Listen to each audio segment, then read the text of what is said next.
ഏവർക്കും നമസ്കാരം. മാർച്ച് മാസം 15-ാം തീയതി ശനിയാഴ്ച മുതൽ ഏപ്രിൽ മാസം 13-ാം തീയതി ഞായറാഴ്ച വരെയും നീളുന്ന മീനമാസഫലങ്ങളാണ് ഇന്ന് നാം ഇവിടെ വിശദമായി വിശകലനം ചെയ്യുന്നത്. ഈ മാസത്തെ ഏറ്റവും വലിയ സവിശേഷത എന്ന് പറയുന്നത് മാർച്ച് മാസം 29-ാം തീയതി നടക്കുന്ന ശനിയുടെ രാശിമാറ്റമാണ്. കഴിഞ്ഞ 2.5 വർഷമായി കുംഭരാശിയിൽ സഞ്ചരിച്ചു കൊണ്ടിരുന്ന ശനി അന്നേ ദിനം വ്യാഴക്ഷേത്രമായ മീനത്തിലേക്ക് പ്രവേശിക്കും. തുടർന്ന് ഇനി ഒരു 2.5 വർഷക്കാലം ശനി മീനത്തിൽ സഞ്ചരിക്കുകയും ചെയ്യും. ഈ രാശിമാറ്റം ചില രാശിക്കാർക്ക് ശുഭകരമായ കാലഘട്ടത്തിന് ആരംഭം കുറിക്കുകയാണ് എങ്കിൽ ചില രാശിക്കാർക്ക് പ്രതികൂലമായ കാലത്തിൻ്റെ തുടക്കവും ആകുന്നു. മറ്റ് ഗ്രഹങ്ങളുടെ സഞ്ചാരം കൂടി നമുക്കൊന്ന് പരിശോധിക്കാം. സൂര്യൻ മാർച്ച് മാസം 15-ാം തീയതി മുതൽ ഏപ്രിൽ 13 വരെയും മീനം രാശിയിൽ സഞ്ചരിക്കുന്നു. ചൊവ്വ അഥവാ കുജൻ ഏപ്രിൽ 2-ാം തീയതി വരെയും മിഥുനം രാശിയിലും തുടർന്ന് 3-ാം തീയതി മുതൽ നീചരാശിയായ കർക്കിടകത്തിലും സഞ്ചരിക്കുന്നു. ബുധൻ ഈ മാസം മുഴുവനും തൻ്റെ നീചരാശിയായ മീനത്തിൽ സഞ്ചരിക്കുന്നു. വ്യാഴം ഇടവരാശിയിൽ തൻ്റെ സഞ്ചാരം തുടരുന്നു. ശുക്രൻ തൻ്റെ ഉച്ചരാശിയായ മീനത്തിൽ സഞ്ചരിക്കുന്നു. ശനി മാർച്ച് 28 വരെയും കുംഭത്തിലും തുടർന്ന് 29-ാം തീയതി മുതൽ മീനത്തിലും സഞ്ചരിക്കുന്നു. രാഹുകേതുക്കൾ യഥാക്രമം മീനത്തിലും കന്നിയിലുമായി തങ്ങളുടെ സഞ്ചാരം തുടരുന്നു. അപ്പോൾ മേൽപ്പറഞ്ഞ ഗ്രഹങ്ങളുടെ സഞ്ചാരഫലമായി മിഥുനക്കൂറുകാരുടെ മീനമാസഫലങ്ങൾ പരിശോധിക്കാം. മകയിരം 2-ാം പകുതി, തിരുവാതിര, പുണർദം, മുക്കാൽ എന്നീ നക്ഷത്രങ്ങളാണ് ഈ കൂറിൽ വരുന്നത്. സൂര്യൻ മിഥുനക്കൂറുകാരുടെ 10-ാം ഭാവത്തിൽ കൂടിയാകും ഈ മാസം സഞ്ചരിക്കുക. കർമ്മഭാവം എന്ന് അറിയപ്പെടുന്ന 10-ാം ഭാവത്തിൽ സഞ്ചരിക്കുന്ന സൂര്യൻ അനുകൂലമായ ഫലങ്ങളെ ഈ മാസം ഈ കൂറുകാർക്ക് നൽകും. പ്രധാനമായും കർമ്മമേഖലയിൽ വളരെ ഉയർച്ചയും പുരോഗതിയും വിജയവും ഇവർക്ക് ഉണ്ടാകും. ഊർജ്ജസ്വലതയോടെയും കാര്യക്ഷമതയോടുകൂടിയും പ്രവർത്തനം കാഴ്ചവെക്കുമ്പോൾ അത് മേലധികാരികളുടെ പ്രീതി, പ്രശംസ, അംഗീകാരം എന്നിവ ഇവർക്ക് പ്രതിഫലമായി ലഭിക്കും. ബിസിനസ്സിലും ഇവർക്ക് പുരോഗതി, വളർച്ച എന്നിവ 10-ലെ സൂര്യൻ നേടിക്കൊടുക്കും. കൂടാതെ സമൂഹത്തിലും ഔദ്യോഗിക രംഗത്തും എല്ലാം ജനസമ്മിതി, പ്രശസ്തി എന്നിവ വർദ്ധിക്കുന്ന കാലമാകും ഇത്. സൂര്യൻ എന്നത് ഈ കൂറുകാരുടെ 3-ാം ഭാവാധിപനും ആകുന്നു. സഹോദരന്മാർ, ബന്ധുമിത്രാദികൾ, ശൗര്യം എന്നിവയെ എല്ലാം കുറിക്കുന്ന 3-ാം ഭാവാധിപൻ ഇഷ്ടഭാവത്തിൽ സഞ്ചരിക്കുമ്പോൾ ഈ കൂറുകാർക്ക് സഹോദര ഗുണം, ബന്ധുമിത്രാദികളുമായി ഏറെ നല്ല ബന്ധം, ഐക്യം, അതുകൊണ്ടുണ്ടാകുന്ന നേട്ടങ്ങൾ എന്നിവ അനുഭവത്തിൽ വരും. കൂടാതെ ഊർജ്ജസ്വലത, ആത്മവിശ്വാസം എന്നിവയും ഇവർക്ക് ഇക്കാലയളവിൽ വർദ്ധിച്ചിരിക്കും. ഈ കൂറുകാരുടെ രാശ്യാധിപനായ ബുധനും ഈ കൂറുകാരുടെ കർമ്മഭാവം എന്ന് അറിയപ്പെടുന്ന 10-ാം ഭാവത്തിലാകും ഈ മാസം സഞ്ചരിക്കുക.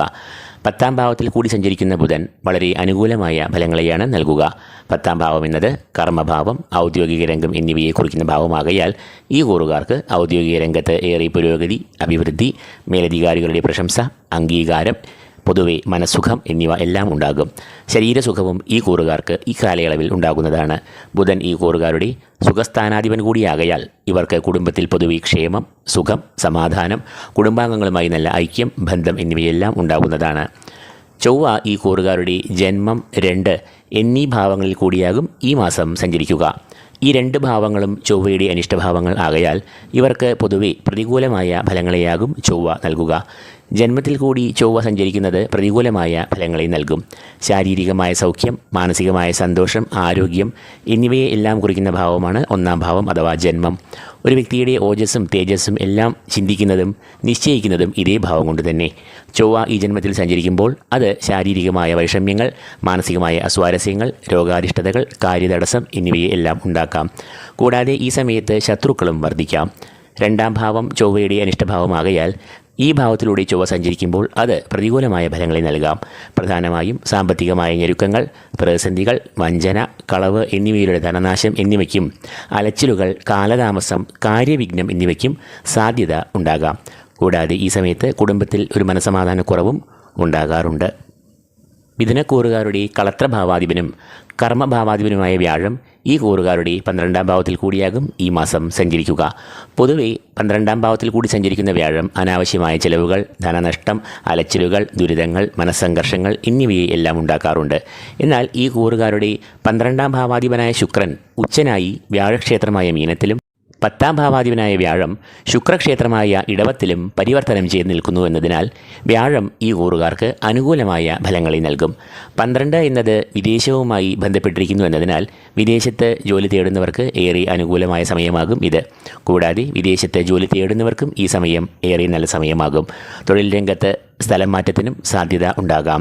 12 എന്നത് ചിലവിനെ കുറിക്കുന്ന ഭാവമാകുന്നു എങ്കിലും വ്യാഴം 12ാം ഭാവത്തിൽ സഞ്ചരിക്കുമ്പോൾ അത് ശുഭകരമായ ചിലവുകൾക്കായിരിക്കും വിനിയോഗിക്കുക. ശുക്രൻ ഈ കൂറുകാരുടെ 10ാം ഭാവത്തിലാകും ഈ മാസം സഞ്ചരിക്കുക.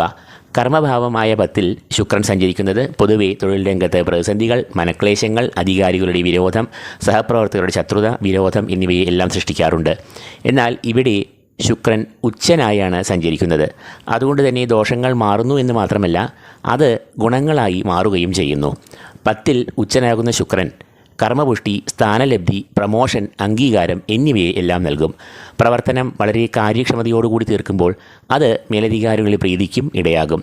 ശുക്രൻ ഈ കൂറുകാരുടെ 12ാം ഭാവാധിപത്യം വഹിക്കുന്നതിനാൽ വിദേശ തൊഴിലവസരങ്ങൾ, വിദേശത്തു നിന്നുള്ള വരുമാനത്തിനുള്ള സാധ്യതകൾ എന്നിവയും ഇക്കാലത്ത് സൃഷ്ടിക്കപ്പെടാം. ഈ കൂറുകാരുടെ ഭാഗ്യഭാവത്തിൽ സഞ്ചരിക്കുന്ന ശനി ഇവരുടെ കർമ്മങ്ങൾക്ക് അനുസൃതമായി ഫലങ്ങളെ നൽകും.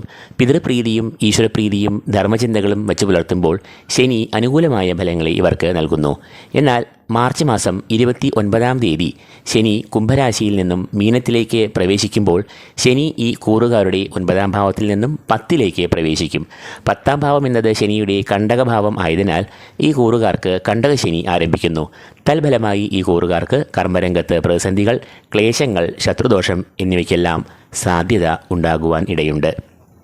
അപ്പോൾ മിഥുനക്കൂറുകാർക്ക് സൂര്യൻ, ബുധൻ, ശുക്രൻ, ശനി എന്നീ ഗ്രഹങ്ങൾ ഈ മാസം വളരെ അനുകൂലമായ ഫലങ്ങളെ നൽകുന്ന നിലയിൽ സഞ്ചരിക്കുന്നു.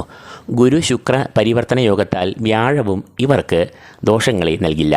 എന്നാൽ ചൊവ്വ അനിഷ്ടസ്ഥിതി പ്രാപിക്കുന്നു എന്നതിനാൽ ഇവർക്ക് പ്രതികൂലമായ ഫലങ്ങളെ നൽകുന്ന നിലയിലും സഞ്ചരിക്കുന്നു. എങ്കിലും പ്രബലരായ 3 ഗ്രഹങ്ങൾ ഇഷ്ടഭാവങ്ങളിൽ നിന്നുകൊണ്ട് ഗുണാനുഭവങ്ങളെ നൽകുന്നു എന്നതിനാൽ ചൊവ്വയുടെ അനിഷ്ടസ്ഥിതി ഈ കൂറുകാരെ ബാധിക്കുന്നതല്ല. എന്നാൽ മാർച്ച് മാസം അവസാനത്തോടുകൂടി ശനി പ്രതികൂലനായി ഭവിച്ച് കണ്ടകശനി ദോഷങ്ങളെ പതിയെ നൽകും എന്നും അറിയുക. അതുകൊണ്ട് തന്നെ മീനക്കൂറുകാർക്ക് ഈ മാസം പൊതുവെ ശോഭനം ആയിരിക്കും. ഈ വീഡിയോ ഇവിടെ പൂർണ്ണമാകുന്നു. ഈ വീഡിയോ നിങ്ങൾക്ക് പ്രയോജനകരമായെങ്കിൽ ലൈക്ക് ചെയ്യുക. കൂടാതെ ഈ ചാനൽ സബ്സ്ക്രൈബ് ചെയ്യാത്തവർ സബ്സ്ക്രൈബ് ചെയ്യുക. ഏവർക്കും ഈശ്വരകടാക്ഷങ്ങൾ നേർന്നുകൊണ്ട് നിർത്തുന്നു. നന്ദി, നമസ്കാരം.